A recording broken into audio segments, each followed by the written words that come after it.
وننزل من القرآن ما هو شفاء ورحمة للمؤمنين آمنت بالله صدق الله العلي العظيم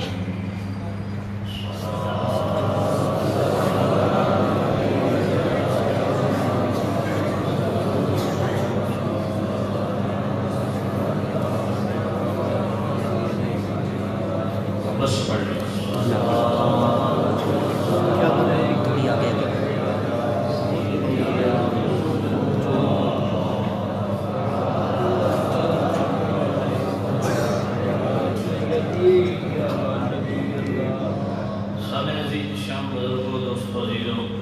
چونکہ گرمی بہت زیادہ ہے اور روزے کی حالت میں آپ کو زیادہ اس گرمی میں بٹھانا بھی مناسب نہیں بھیا 1000 مطلب کا کل پتہ نہیں کیا چیز میرے گھرے پڑ جاتی ہے کتنی پکا اس کو ہٹا دیے نہیں وہ ٹھیک ہے مجھے پتا ہے یہ ہیٹ اپ ہو جاتا ہے سامع عزیز شاہ مختصر صاحب کی خدمت میں چند اشعار کرنی ہے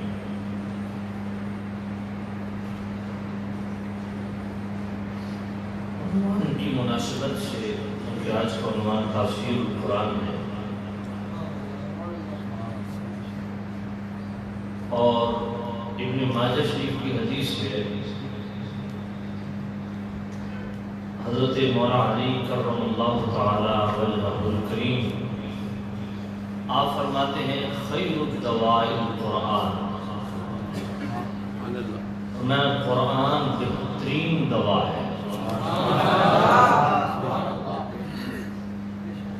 صرف دوا نہیں خیر الدواء بہترین میڈیسن ہے قرآن میں آپ مارکیٹ میں کوئی میڈیسن خریدتے ہیں تو اس پہ 2 ڈیٹیں بڑی نمایاں آپ کو ملیں گی مینوفیکچرنگ ڈیٹ اور ایکسپائری ڈیٹ بعض اوقات ایکسپائری ڈیٹ لکھا ہوتا ہے اور بعض جگہ لکھا ہوتا ہے یوز ود ان 2 ایئر 2 سال کوئی بھی میڈیسن ہے اس کی ایکسپائری ڈیٹ ہے مگر قرآن وہ میڈیسن ہے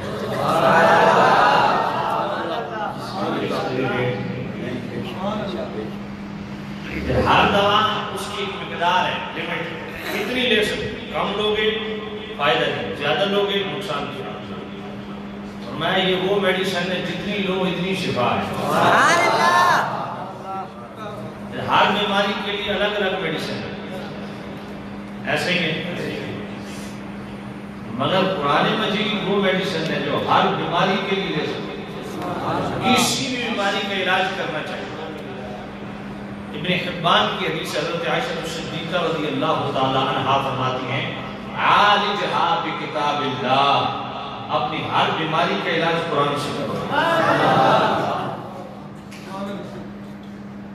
کوئی بھی بیماری ہے اس کا علاج قرآن سے چاہے وہ بیماری جسمانی ہے یا روحانی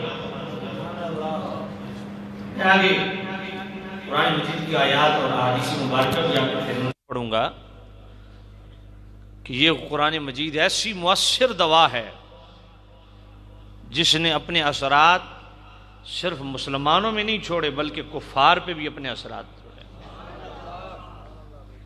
اور صرف اس قرآن مجید اس پاک مقدس کلام نے صرف بیمار روحوں کو شفا یاب نہیں کیا بلکہ جسمانی طور پہ کوئی بیمار ہے اس نے بھی اگر اس کو استعمال کیا اللہ نے اس کو بھی شفا دی ہے اور آج ضرورت اس بات کی ہے کہ مسلمان جسم سے بھی زیادہ روحانی طور پہ مریض ہو چکا ہے اخلاقی طور پہ مریض ہو چکا ہے تو عالی کردار کے لیے عالی اخلاق کے لیے اور روحانی بالیدگی کے لیے روح کی بالیدگی کے لیے اسے چاہیے کہ وہ قرآن مجید کو بطور میڈیسن استعمال کرے، انشاءاللہ اس سے بڑی شفا ہو۔ عالجھا بکتاب اللہ، اپنی ہر بیماری کا علاج کتاب اللہ سے کرو، چاہے وہ بیماری آپ کی خانگی زندگی کی ہو، ازدواجی زندگی کی ہو، معاشی زندگی کی ہو، معاشرتی زندگی کی ہو، آپ کے سیاسی ایوانوں کی جتنی بیماری ہیں سب کا علاج قرآن سے کرو۔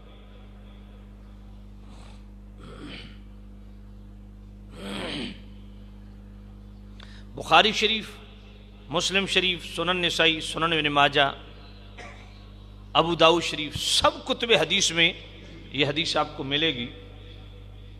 حضرت ابی سعید خدری رضی اللہ تعالیٰ عنہ روایت کرتے ہیں کہ ایک صحابہ کا گروہ، ایک جماعت عازم سفر ہوئی، رخت سفر باندھا، چلتے چلتے رستے میں شام پڑ گئی، ایک جگہ پڑاؤ کیا، شہر میں داخل ہونے لگے تو شہر والوں نے بڑی بے اعتنائی برتی، چاروں ناچار شہر کے باہر ہی ان کو پڑاؤ کرنا پڑا، مسافر تھے رات ٹھہرنے کے لیے۔ اتفاق کی بات ہے کہ اس شہر کا جو سردار تھا اسے کسی زہریلی چیز نے کاٹ لیا، اب وہ پورے علاقے کے لوگ سرگرداں کہ اس کا کیا علاج کیا جائے، سارے حکیم بھی بے بس ہو چکے ہیں اور ہمارا سردار ہمارے ہاتھوں سے نکل رہا ہے۔ تو انہوں نے کہا یار یہ آپ پتہ کرو، یہ مسافر بیٹھے ہیں، شاید ان کے پاس کوئی علاج ہو۔ تو وہ دوڑتے ہوئے آئے، صحابہ کبار رضوان اللہ علیہ مجمعین کو ملے کہ آپ کے پاس کوئی ہمارے سردار کی دوا ہے؟ انہوں نے کہا ہاں بہترین دوا ہے،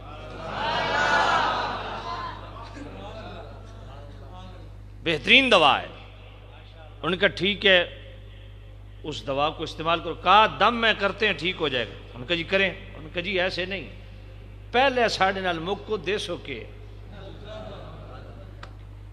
یہ بخاری شریف کتاب الاجارہ کے اندر بھی ہے، مسلم شریف میں، سنن نسائی، سنن ماجہ، جامع الترمذی، ابو داؤد، سب کتب حدیث میں۔ پہلے طے کریں، اجرت طے کریں اس دم کی، بندہ آپ کا ٹھیک ہو جائے گا۔ اب مختلف آراء محدثین کی، وہ 25 بکریاں تھیں، اعلیٰ حضرت نے کتاب الاجارہ میں کہا وہ 100 دمبے تھے، بعض نے کہا ایک بڑا ریوڑ تھا، کہا یہ سارا ریوڑ آپ کا، جتنی اس میں بکریاں بکرے سب آپ کے۔ ان کا ٹھیک ہے۔ انہوں نے سورہ فاتحہ پڑھ کے دم کی، بندہ ٹھیک ہو گیا۔ اب صحابہ میں آپس میں اختلاف ہو گیا کہ ہم نے قرآن پڑھ کے دم کیا ہے تو یہ اتنا بڑا ریوڑ ہمارے لیے جائز بھی ہے؟ انہوں نے کہا یہ فیصلہ رسول اللہ کی بارگاہ میں ہوگا۔ وہ ریوڑ لے کے حضور کی بارگاہ میں چلے گئے، یا نبی اللہ آپ فرمائیں یہ ہمارے لیے جائز ہے؟ فرمایا یہ دم تمہیں کس نے سکھایا؟ یا نبی اللہ آپ نے سکھایا۔ فرمایا میرا حصہ بھی نکالو۔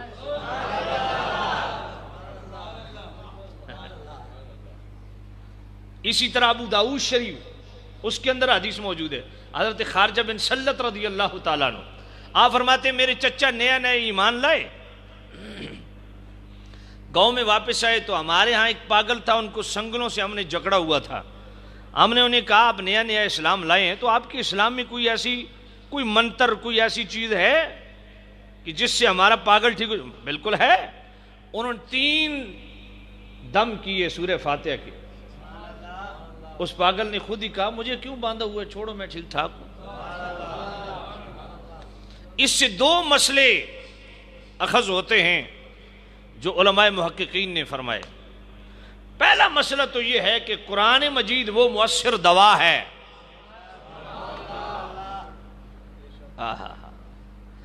جتنا ماہر ڈاکٹر کوئی میڈیسن متعین کرتا ہے وہ اتنی مؤثر ہوتی ہے۔ تو اس فیلڈ کے لیے بھی ڈاکٹر جو ہے نا وہ متقی پرہیزگار ہونا چاہیے، تبھی اثر بھی ہوتا ہے۔ تو سامعین عزیز شام، پہلی بات تو یہ ہے کہ قرآن مجید ہر بیماری کے لیے علاج ہے۔ دوسرا یہ ہے کہ کوئی دم پہ جتنی اجرت لینا چاہے شرعی طور پر جائز ہے، انہی حدیثوں سے اخذ کیا۔ اب ایک سوال اور بھی اٹھتا ہے کہ کیا پھر نعت خوان جو نعت خوانی کا عوض لیتے ہیں، نقیب لیتے ہیں، قراء لیتے ہیں، واعظین، مقررین، خطباء لیتے ہیں، تو یہ شرعاً جائز ہے؟ ایک بڑی لمبی تفصیل ہے، اس کی 5 صورتیں لکھی ہیں، 5 صورتیں آپ کو نہیں بتاؤں گا، آپ نعت خوان خود محنت کرو، ڈھونڈو دلیلیں۔ ہاں تو سامعین عزیز شام، ایک دلیل ایسی ہے جس پہ سب کا اتفاق ہے کہ وقت کا اجارہ کر لیں کہ میں اتنا وقت آپ کو دے رہا ہوں، اس کا اتنا وزن لوں گا، چاہے وہ نعت خوان ہو، چاہے وہ نقیب ہو، چاہے وہ قاری ہو، چاہے وہ خطیب ہو، ان کے لیے شرعاً جائز ہے۔ یہ ایک الگ ٹاپک ہے، اس پہ میری بڑی لمبی تفصیلاً گفتگو ہے، اگر میں اس کو چھیڑوں گا تو اعلیٰ حضرت کا وہ پورا کتاب الاجارہ بالاستیاء وہ سارا میں نے پڑھا ہوا ہے، وہ بات بہت طویل ہو جائے گی، تو بالکل شرعاً جائز ہے۔ اور حکیم الامت مولانا یار خان نعیمی رحمۃ اللہ علیہ میرات المناجیح کی جو 4تھی جلد ہے کتابت قرآن والی حدیث، اس کے نیچے بھی یہی مسئلہ بیان کیا، یہ فتاوی شامی کے اندر بھی موجود ہے، بڑی تفصیلات ہیں اس کی۔ تو سامعین عزیز شام، قرآن مجید کیا ہے؟ بہترین دوا ہے۔ حضرت ابی سعید خدری رضی اللہ تعالیٰ عنہ فرماتے ہیں کہ نبی پاک کے پاس ایک غلام آیا، عرض کیا یا نبی اللہ میرے سینے میں درد ہے، سینے میں مجھے تکلیف ہے۔ فرمایا قرآن کی تلاوت کر، کیونکہ اللہ خود فرماتا ہے یا ایھا الناس قد جاءتکم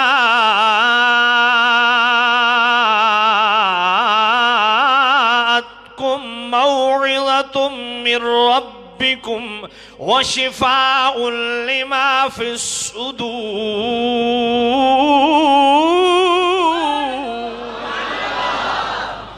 فرمایا لوگو یہ اللہ نے جو کلام تمہیں دیا ہے یہ اللہ کی طرف سے بہترین نصیحت بھی ہے، اور صدور صدر کی جمع ہے، صدر عربی میں سینے کو کہتے ہیں۔ فرمایا تمہارے سینوں کی ہر بیماری کا علاج قرآن کے اندر موجود ہے، اس لیے میرے کریم رب نے فرمایا وَنُنَزِّلُ مِنَ الْقُرْآنِ مَا هُوَ شِفَاءٌ وَرَحْمَةٌ لِّلْمُؤْمِنِينَ۔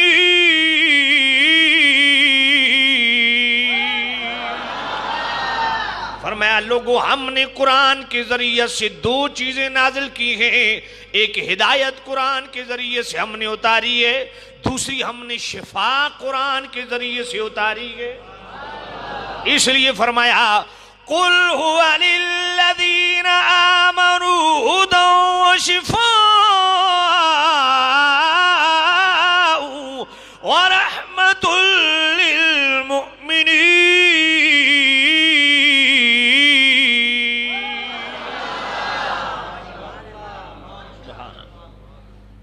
اللہ اکبر۔ فرمایا لوگوں کے لیے ہم نے قرآن میں شفا نازل فرمائی ہے، ہر بیماری کا علاج قرآن میں ہے۔ حضرت جناب والا واصلہ کہتے ہیں ایک غلام حضور کی بارگاہ میں آ گیا، عرض گزار ہوا یا نبی اللہ ہر وقت گلے میں درد رہتی ہے، میرے نبی نے فرمایا قرآن کی تلاوت زیادہ کیا کر گلا ٹھیک ہو جائے گا۔ حضرت خیسمہ بیمار ہیں، حضرت طلحہ بیمار پرسی کے لیے گئے، پہلے بھی گئے، ان کو جناب والا بڑا سیریس پایا، بڑا نڈھال پایا، تو جناب والا پھر گئے پوچھنے کے لیے بیمار پرسی کے لیے۔ جب وہاں پہنچے تیمارداری کی اور کہنے لگی حضرت طلحہ اے خیسمہ آج تو پہلے سے کافی بہتر نظر آ رہا ہے۔ کہا ہاں آج میں بہت بہتر ہوں، کیونکہ آج میرے پاس قرآن مجید تلاوت کیا گیا ہے۔ سبحان اللہ، سبحان اللہ۔ وَشِفَاءٌ لِّمَا فِي الصُّدُورِ، دل کی ہر بیماری، سینے کی جو بیماری ہے فرمایا اس کا علاج قرآن مجید کے اندر۔ یا ایھا الناس قد جاءتکم موعظہ، ایک تو اللہ کی طرف سے یہ نصیحت ہے، اور دوسرا وَشِفَاءٌ لِّمَا فِي الصُّدُورِ، سینوں کے اندر جو بیماریاں ہیں اس بیماری کا تعلق جسم کے ساتھ ہے یا اس بیماری کا تعلق روح کے ساتھ ہے؟ ہر بیماری کا علاج جو بھی سینے میں ہے، چاہے وہ کفر کی بیماری ہے، اس کا بھی علاج قرآن میں ہے. شرک کی بیماری نے گھر کیا ہوا ہے سینے کے اندر، اس کا بھی علاج قرآن میں ہے. اگر نبی پاک صاحب اللہ صلی اللہ علیہ وسلم کی عزت و ناموس کی کوئی کسی کو بیماری ہے، اس کا بھی علاج قرآن میں ہے کہ وہ قرآن کو پڑھے. قرآن مجید نے کس طرح ان بیماریوں کا علاج بتایا. سبحان اللہ. اسے والذین یؤذون اللہ ورسولہ لعنہم اللہ فی الدنیا والآخرہ پڑھائیں. اسے وَإِن نَكَثُوا أَيْمَانَهُم مِّن بَعْدِ عَهْدِهِمْ وَطَعَنُوا فِي دِينِكُمْ فَقَاتِلُوا أَئِمَّةَ الْكُفْرِ پڑھائیں. اسے سورہ مجادلہ کی آخری آیت پڑھائیں. اسے سورہ قلم کا پہلا رکوع پڑھائیں. اسے سورہ تبت یدا ابی لہب پڑھائیں کہ جو حضور کے ساتھ دشمنی کرتا ہے اس کا اشر کیا ہوتا ہے، تاکہ اس کی بیماری دور ہو. اگر کسی کے دل میں، کسی کے سینے میں اہل بیت کے حوالہ سے، ازواج مطہرات کے حوالہ سے، اما عائشہ الصدیقہ ہوں، حضرت میمونہ ہوں، حضرت حفصہ ہوں، حضرت ماریہ ہوں، خدیجہ الکبریٰ، جتنی ازواج مطہرات ہیں ان کے حوالہ سے کسی کے سینے میں بیماری ہے، فرمایا النبی اولیٰ بالمؤمنین من انفسہم وازواجہ امہاتہم کا وظیفہ کروائیں کہ امہات المؤمنین مومنوں کی مائیں ہیں، تاکہ یہ بیماری اس کی دور ہو جائے. آل بیت اطہار کے لیے اگر بیماری ہے تو فرمایا سورہ احزاب کی آیت نمبر 33 کا ورد کروائیں. انما یرید اللہ لیذھب عنکم الرجس اہل البیت ویطہرکم تطہیرا. فرمایا یہ آیت پڑھنے سے، اس کے ورد سے، اہل بیت اطہار کے حوالہ سے، چاہے وہ ازواج مطہرات ہوں، میرے نبی کے بیٹے ہوں، میرے نبی کی بیٹیاں ہوں، میرے کریم نبی کی آل ہو، ان کے حوالہ سے اگر سینے میں کوئی بیماری ہے تو قد جاءکم موعظۃ من ربکم وشفاء لما فی الصدور. اس بیماری کا علاج قرآن کے اندر موجود ہے. اگر صحابہ کبار رضوان اللہ علیہم اجمعین کے حوالہ سے کوئی سینے میں پلیدی ہے تو فرمایا سورہ مائدہ کی آیت نمبر 2 کا ورد کریں. ما یرید اللہ لیجعل علیکم من خرج ولکن یرید لیطہرکم. میں اللہ نے تو صحابہ کو پاک والزمہم کلمۃ التقوی وکانوا حق بہا واہلا، اس کا ورد کرے جس کے سینے میں صحابہ کے حوالہ سے کوئی بیماری ہے. وکرہ الیکم الکفر والفسوق والعصیان اولئک هم الراشدون، سورۃ الحجرات کی اس آیت کا ورد کرے. سبحان اللہ.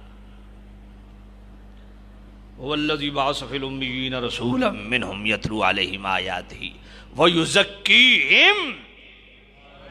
یہ وہ آیات ہیں جن میں صحابہ کی طہارت اور تزکیے کے جناب والا اس کو بیان کیا گیا. فرمایا جتنی بھی سینے میں درد ہیں، تمہارے تکلیفیں ہیں، گندگی ہے، وشفاء لما فی الصدور. یہ قرآن آئے اس لیے. سبحان اللہ. کوئی ہارٹ پیشنٹ ہے یا دمے کا مریض ہے، میں شرطیہ کہہ رہا ہوں، وہ سورۃ الحجر کی آیت نمبر 57 تا 99، یہ 3 آیات کا اٹھتے بیٹھتے لیٹے ہر وقت ان کا ورد جاری رکھے. وَلَقَدْ نَعْلَمُ أَنَّكَ يَضِيقُ صَدْرُكَ بِمَا يَقُولُونَ فَسَبِّحْ بِحَمْدِ رَبِّكَ وَكُن مِّنَ السَّاجِدِينَ وَاعْبُدْ رَبَّكَ حَتَّى يَأْتِيَكَ الْيَقِينُ. لا علاج مریض بھی دل کا، ہارٹ پیشنٹ، ان آیات کا ورد کرے، انشاءاللہ اللہ اس کو شفا عطا فرمائے. کیا آج سائنس یہ ثابت نہیں کر رہی کہ لا علاج ہارٹ پیشنٹ جو ہیں ان کو اگر تھراپی کروائی جائے سورہ رحمان کی تلاوت وہ روزانہ سنیں تو کئی مریض لا علاج ٹھیک ہوئے. دلوں کے ہر مرض کا علاج قرآن مجید کے اندر ہے. اس لیے تو قرآن کہتا ہے انما المؤمنون الذين اذا ذكر الله وجلت قلوبهم واذا تليت عليهم آیاته زادتهم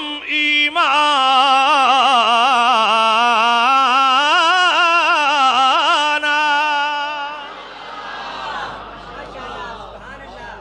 اور میں ایمان والے وہ لوگ ہیں جن کے سامنے جب قرآن تلاوت کیا جائے تو ان کے دلوں میں اللہ کا خوف پیدا ہوتا ہے. اور سب سے بڑی بیماری جو کائنات عالم کے لوگوں کے مال و اسباب کے باطل قوتوں کے جو خوف دل میں بیٹھے ہوئے ہیں، وہ سارے خوف قرآن مجید کی اس تلاوت سے ختم ہو جائیں گے. پھر صرف اللہ کا خوف دل میں گھر کر جائے گا، اور جب اللہ کا خوف دل میں آ جائے گا تو پھر صرف ایک ہی خوف رہے گا کہ کوئی ایسا کام نہ ہو کہ اللہ ناراض ہو. وَإِذَا تُلِيَتْ عَلَيْهِمْ آيَاتُهُ زَادَتْهُمْ ایمانا. فرمایا قرآن مجید اتنا پرتاثیر کلام ہے کہ اس کا جتنا ورد کرو گے ایمان بڑھے گا، ایمان میں بڑھوتی ہوتی ہے. ہر بیماری کا علاج قرآن مجید کے اندر، ایسی مؤثر دوا ہے. بڑے مزے کی بات یہ ہے کہ قرآن مجید نے آ کے جس کو مؤثر قرار دے دیا، ایک تو خود قرآن مؤثر ہے نا، قرآن کی اپنی تاثیر ہے، مگر جس کو قرآن نے پرتاثیر قرار دیا وہ بھی سبحان اللہ. دیکھو قرآن مجید میں اللہ فرماتا ہے یخرجون من بطونها شراب مختلف الوانہ فیہ شفاء للناس. فرمایا یہ سورۃ النحل کی آیت نمبر 90 ہے.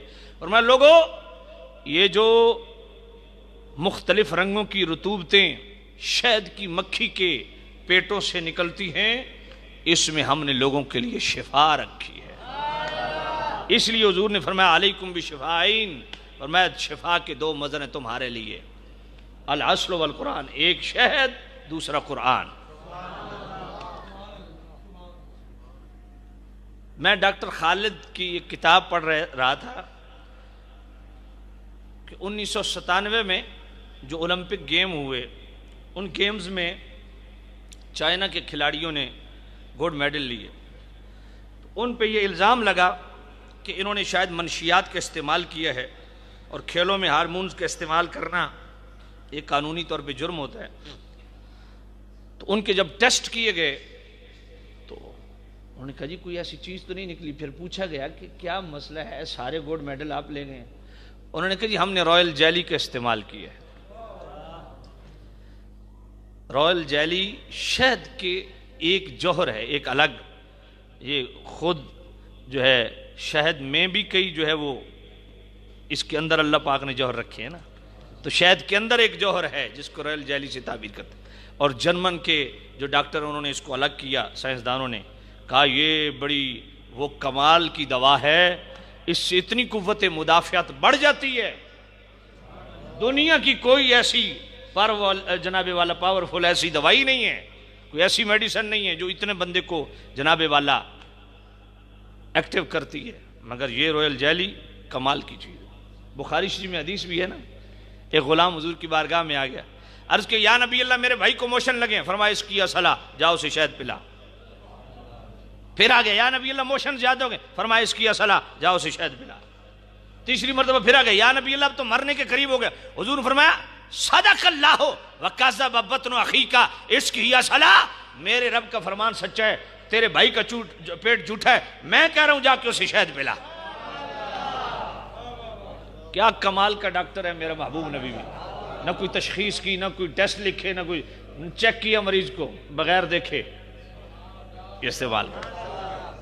تیسری مرتبہ جا کے شہد پلایا، پہلے سے بھی زیادہ تندرست نظر آنے لگا مریض، وہ فاسد مادے بھی سارے نکل گئے اور مریض بھی سبحان.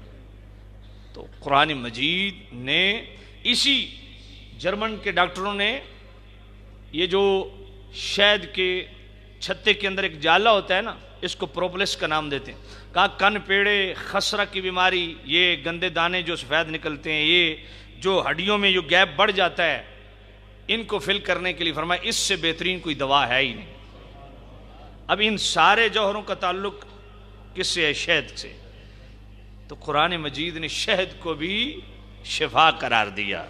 تو قرآن خود بھی مؤثر ہے، اور جس چیز کو قرآن نے مؤثر قرار دیا اس کی بھی غضب کی تاثیر ہے. تو ہر بیماری کا علاج قرآن مجید. بیماری چاہے جسمانی ہے چاہے روحانی ہے. پہلے آپ کی خدمت میں عرض کیا کہ جسمانی طور پہ اگر ہارٹ کا مسئلہ ہے تو سورۃ الحجر کی آیت نمبر 97 تا 99 وَلَقَدْ نَعْلَمُ أَنَّكَ يَضِيقُ صَدْرُكَ بِمَا يَقُولُونَ فَسَبِّحْ بِحَمْدِ رَبِّكَ وَكُن مِّنَ السَّاجِدِينَ وَاعْبُدْ رَبَّكَ حَتَّىٰ يَأْتِيَكَ الْيَقِينُ. ان کا اٹھتے بیٹھے ورد کریں، سورہ رحمان کا ورد کریں، انشاءاللہ دل کی بیماریاں دور ہوں گی. اور اگر روحانی بیماری ہے دل کی تو شفاء لما فی الصدور، اس کے اندر بھی ان ھذ القلوب تصدق کما یصدق الحدید اذا اصابہ الماء. حضور نے فرمایا لوگو جس طرح لوہے کو زنگ لگتا ہے نا تو لوہا خراب ہو جاتا ہے، دل کو بھی گناہوں کا زنگ لگتا ہے تو دل بھی خراب ہو جاتا ہے. قیل یا رسول اللہ وما جلاؤہا، یا نبی اللہ دل کی شفا یابی کے لیے ہم کون سی میڈیسن استعمال کریں؟ قال کثرت ذکر الموت و تلاوت القرآن. اور میں کثرت سے موت کو یاد کیا کرو اور کثرت سے قرآن کی، یہ قرآن کی کثرت سے جو تلاوت ہے یہ دلوں کے امراض کا بہترین علاج ہے. سبحان اللہ، ہر بیماری کا علاج. حتیٰ کہ یہ ایسی قرآن مؤثر دوا ہے، ایسی مؤثر دوا ہے، خدا کی قسم کافروں نے بھی اگر اس کو توجہ سے سنا ہے ان پہ بھی قرآن نے اپنے اثرات چھوڑے. سامع عزیز شام بخاری شریف کتاب التفسیر سورہ طور، امام بخاری رحمت اللہ علیہ حضرت جبیر مطعم رضی اللہ تعالیٰ عنہ کا ایمان اور اسلام لانے کا واقعہ بیان کرتے گئے. حضرت جبیر بن مطعم رضی اللہ تعالیٰ عنہ فرماتے ہیں ایک دن میں گھر سے نکلا، نماز مغرب کا وقت تھا، تو میں جب میرے کریم رؤوف الرحیم نبی کے پاس سے گزرا، میں اس وقت تک مسلمان نہیں ہوا، میں قریب سے گزرا، اس وقت اللہ کے نبی سورہ طور کی آیات تلاوت کر رہے تھے. میں بھی تھوڑی دیر کے لیے رک گیا کہ سنوں تو صحیح قرآن کہتا کیا ہے. جب میں نے یہ آیت سنی، ام خلقوا من غیر شیء ام هم الخالقون ام خلقوا السماوات والارض بل لا یوقنون ام عندهم خزائن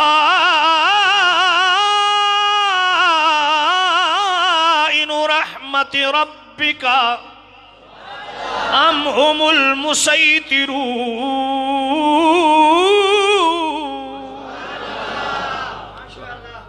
فرمایا جب یہ آیات میں نے سنی میرے دل میں قرآن نے گھر کیا، میرے اندر قرآن کا نور جگمگانے لگا، ایمان کی طرف میرا دل بسیج گیا.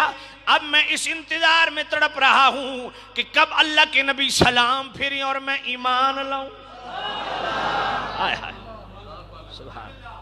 آج جنابی والا مسند احمد پڑھ، امام احمد بن حنبل جو امام بخاری کے استاد ہیں انہوں نے مسند احمد کے اندر جناب والا حضرت عثمان بن مظعون رضی اللہ تعالیٰ عنہ آپ کے ایمان لانے کا واقعہ بیان کیا. حضرت عثمان بن مظعون رضی اللہ تعالیٰ عنہ جن کو میرے مصطفیٰ اپنا بھائی کہتے تھے، سبحان، یہ وہ عثمان بن مظعون ہیں جن کی قبر میرے نبی نے بنوائی اور پھر اتنا بڑا پتھر قبر کے سر کی طرف حضور نے لگوایا کہ وہاں اس دور میں جو سب سے بڑی چھلانگ لگانے والا کو ہوتا، اگر اس پتھر سے چھلانگ لگا جاتا تو کہتا یہ سب سے بڑی چھلانگ لگانے والا. اتنا بلند پتھر. حضور یا نبی اللہ یہ قبر کی اس سر کے اوپر یہ بلند پتھر کیوں لگا رہے ہیں؟ اتنا بڑا لمبا پتھر جو 20 یوں اٹھا نہیں سکتے تھے. پھر میرے نبی نے فرمایا سارے ہٹ جاؤ میں اٹھاتا ہوں. حضور نے اٹھایا لگا دیا. یا نبی اللہ یہ کیوں لگا رہے ہیں؟ فرمایا میں عثمان بن مظعون کی قبر کی نشاندہی چاہتا ہوں، میرے خاندان سے آئندہ جو فوت ہوگا میں عثمان بن مظعون کی قبر کے گرد ہی اس کو دفن کروں.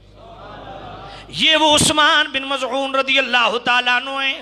آپ فرماتے ہیں میں ابھی ایمان نہیں لایا، ایک دن میں جنابی والا باہر نکلا، نبی پاک نماز پڑھا رہے ہیں، میرے کریم رؤوف الرحیم نبی اس آیت کو تلاوت کر رہے ہیں، ان اللہ یأمر بالعدل والاحسان وایتاء ذی القربى وینہی عن الفحشاء والمنکر والبغی یعظکم لعلکم تذکرون.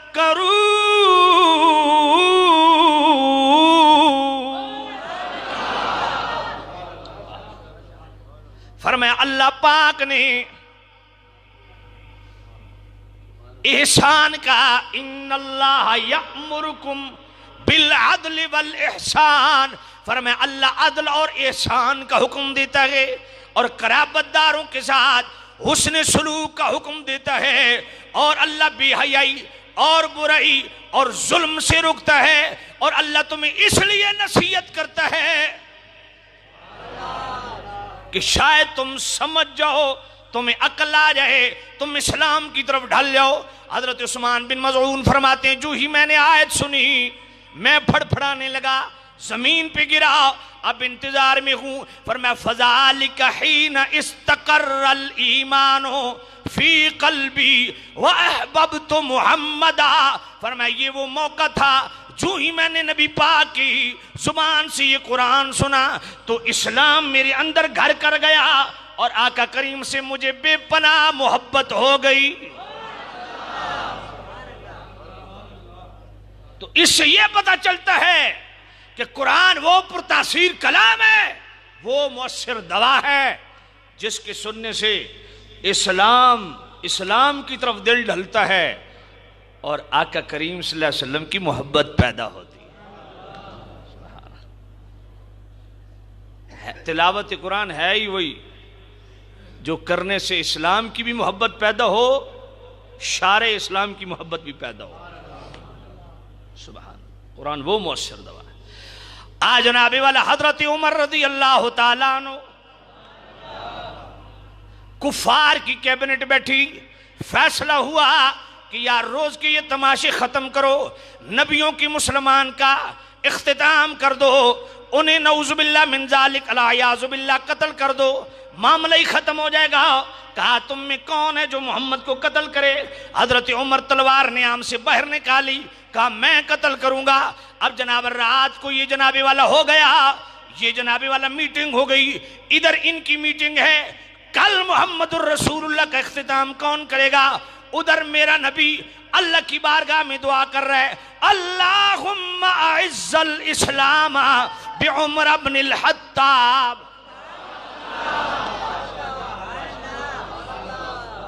اے اللہ عمر کو اسلام لانے کی توفیق دی۔ جب صبح دن چڑھا، میرے کریم نبی زید بن ارقم کے گھر تشریف فرما گئے۔ حضرت عمر نے تلوار نکالی کہ مسلمانوں کے نبی کا اختتام کر دوں، قصہ ہی تمام کر دوں۔ سرے راہ ایک صحابی ملے، انہوں نے کہا ذرا گھر کی خبر لے، تیری بہن فاطمہ اور تیرا بہنوئی سعید وہ تو اسلام لا چکے۔ حضرت عمر اپنی بہن کا دروازہ کھٹکھٹاتے ہیں، اندر سے قرآن کی آواز آ رہی ہے۔ دروازہ کھلا، اپنے بہنوئی کو مارنا شروع کر دیا۔ آپ کی بہن آگے بڑھی، اپنے بھائی کا ہاتھ روکا، حضرت عمر نے بہن کو بھی تھپڑ رسید کر دیا، منہ سے خون کا فوارہ پھوٹ پڑا۔ حضرت عمر کی بہن کہتی ہے، اے عمر سارا عرب تجھ سے ڈرتا ہے پر مجھے اسلام نے اتنی پاور دی ہے، ہم تیرا ناک خاک آلود کر کے محمد کی غلامی کا توق اپنے گلے میں ڈال چکے۔ حضرت عمر بڑے متعجب ہوئے، یہاں تو بڑے بڑے سورما میرے سامنے اونچی آواز سے نہیں بولتے کہ بہن کو یہ قوت کس نے دی ہے؟ اللہ۔ اچھا وہ قرآن تو سناؤ جو ابھی پڑھ رہی تھی، ہائے ہائے قرآن مجھے بھی سنو۔ تو حضرت فاطمہ حضرت عمر کی ہمشیرہ قرآن کی تلاوت کرتی، سبحان اللہ۔ طه ما أنزلنا عليك القرآن لتشقى،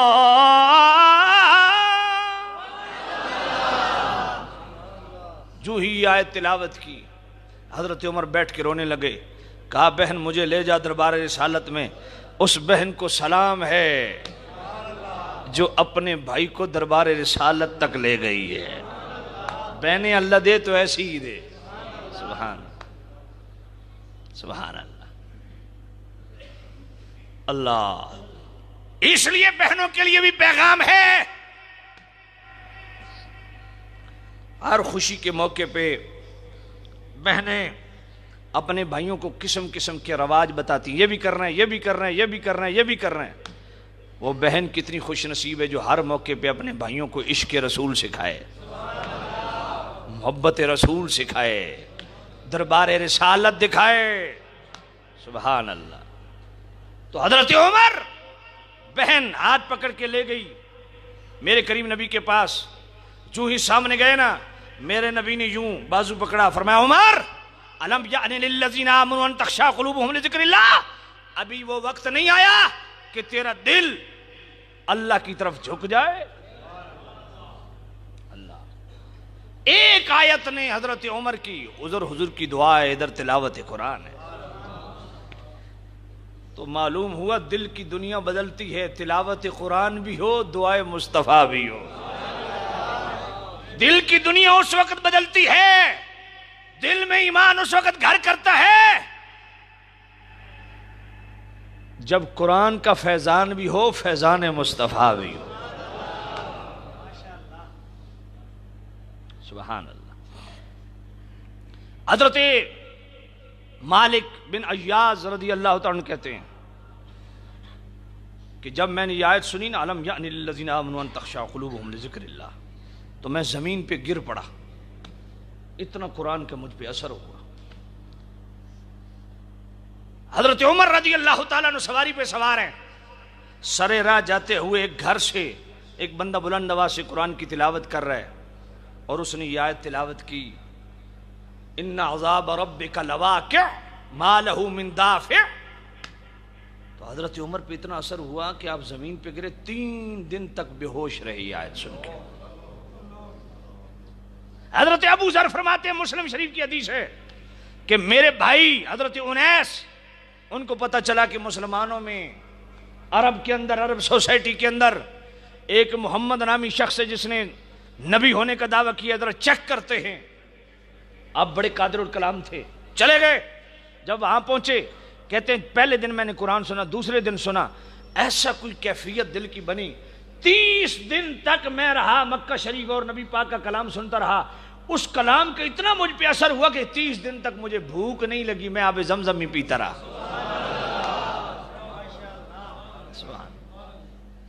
عرب سوسائٹی کے 3 سردار ہیں، ابو جہل ہے، صحابی رسول حضرت سفیان، ابو سفیان رضی اللہ تعالیٰ عنہ، اور صحابی رسول حضرت احنس بن شریک رضی اللہ تعالیٰ عنہ۔ ابھی حضرت ابو سفیان رضی اللہ تعالیٰ عنہ ایمان نہیں لائے، اور احنس بن شریک بھی ایمان نہیں لائے۔ حضرت احنس بن شریک رضی اللہ تعالیٰ عنہ کہتے ہیں، ایمان لانے سے پہلے کا واقعہ بیان کرتے ہیں کہ ہم تینوں رات کو نکلتے اندھیرے میں کہ اس ٹائم پہ محمد قرآن پڑھ رہا ہوگا، سبحان، اور ہم ان کے گھر کی دیوار کے ساتھ حجرات کے باہر قرآن سنتے۔ جب واپس ہوئے ہم تینوں نے ایک دوسرے کو نہیں بتایا کہ ہم جا رہے ہیں، ایک پوائنٹ پہ اکٹھے ہو گئے، ایک دوسرے کو کوسنے لگے، یار ہم اس قوم کے سردار ہیں، لوگوں کو ان سے دور کرتے ہیں اور خود ہی رات کو قرآن سننے چلے جاتے ہیں۔ ہاں وعدہ کرو آج کے بعد نہیں جائیں گے، کہاں نہیں جائیں گے۔ حضرت احنس بن شریک کہتے ہیں اگلی رات آئی نا تو نیند نہیں آئی، دائیں بائیں یار جاتے ہیں قرآن سنتے ہیں۔ میں گیا، اتفاق سے ابو سفیان بھی، ابو جہل بھی، پھر ہم جناب واپس آئے نا، پھر ایک دوسرے کو کوسنے لگے، یار یہ کیا ہے یار، کل وعدہ کیا تھا، پھر گئے، کہا ٹھیک آج کے بعد نہیں جائیں گے، اگلی رات پھر چلے گئے۔ تو یہ بعد میں حضرت ابو سفیان بھی، حضرت حنس بن شریک بھی ایمان لائے۔